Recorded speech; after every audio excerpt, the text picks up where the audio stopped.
In this video, we will learn how to prepare 10% solution of potassium iodide. First of all, take a weight balance and power it on. Now, put petri dish on it. Don't forget to tear it down. Now add potassium iodide into the petri dish with the help of spatula. Weight precisely up to 10 grams.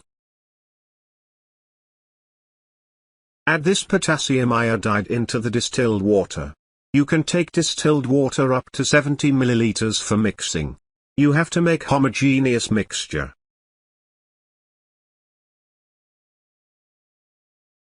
Now pour all the solution into the volumetric flask with the help of the funnel. You have to fill the volumetric flask up to the 100 milliliters point. For that you have to add more distilled water. So, take more distilled water into an empty beaker and start pouring it into the volumetric flask. We have successfully prepared 10% solution of potassium iodide. You can store it in storage bottle. Thanks for watching this video.